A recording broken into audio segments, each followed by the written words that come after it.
If you've just been left and it feels like your whole world has collapsed, this is for you. Not just sad, but devastated.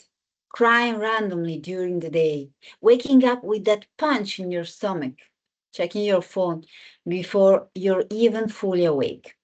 Every notification makes your heart jump, and for a split second, you think it's them.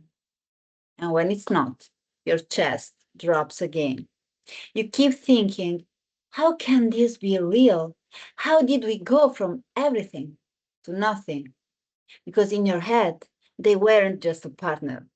You genuinely thought they were your person, your future, the love of your life.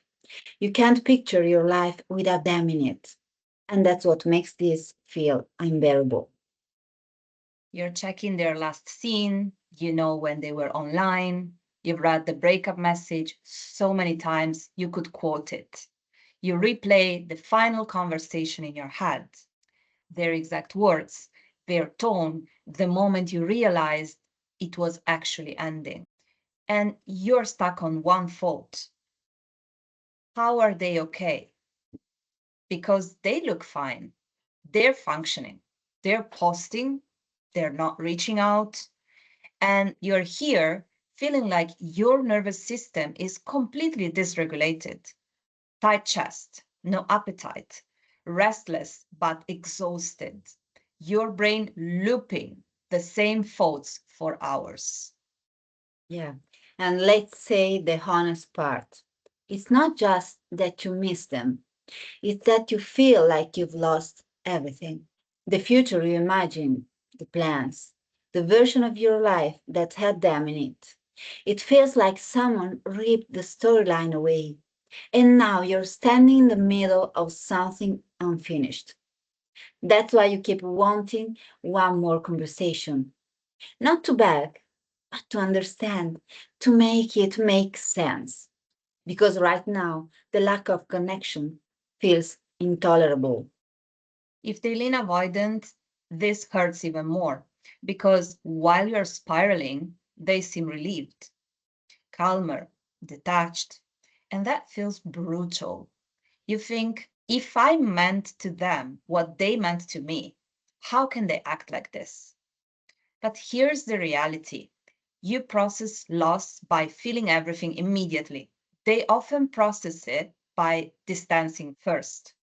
It doesn't mean there is zero emotion. It means different timing. And that timing mismatch feels like rejection. Meanwhile, you're blaming yourself. Was I too emotional? Did I push too hard? If I had just been calmer. You start shrinking yourself in hindsight. You rewrite the story so it makes sense. Because your brain is desperately trying to find a way back to connection. And there's the shift. Right now, all your energy is pointed outward. What are they doing? Are they thinking of me? Will they come back? And that focus keeps the wound open. Yeah, because as long as your healing depends on what they do, you're still emotionally tied to them, still waiting, still scanning, still hoping. And this is the hard truth. They were never your whole life. You made them your whole life. There is a difference. You built your emotional world around them, your routines around them, your sense of future around them. So now it feels like you've lost yourself.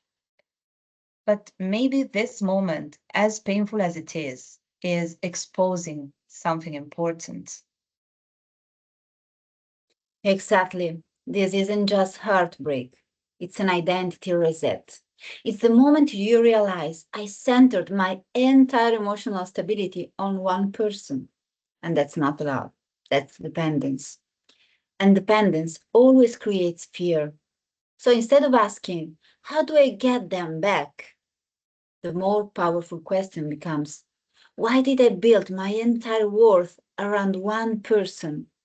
Why did I stop building my life around me? Breakups like this force you inward. They strip away distraction. They confront you with yourself, your patterns, your fears, your tendency to overattach. And if you're brave enough to stay with that, this becomes growth. Not in a motivational quote way, but in a real way. Learning how to regulate your emotions without reaching for someone else. Learning how to build a life that doesn't collapse when one person leaves. Right now, it feels like you'll never be the same again. And you're right, you won't be. But that doesn't mean you'll be worse.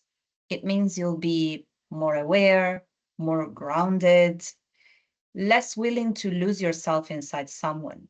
And one day, this won't feel like the worst thing that ever happened. It will feel like the moment you finally turned inward, the moment you realized, I need to become the center of my own life. Not in a selfish way, but in a stable way. So that next time you love someone, you don't disappear inside them. You stay connected, but still whole. And that's important.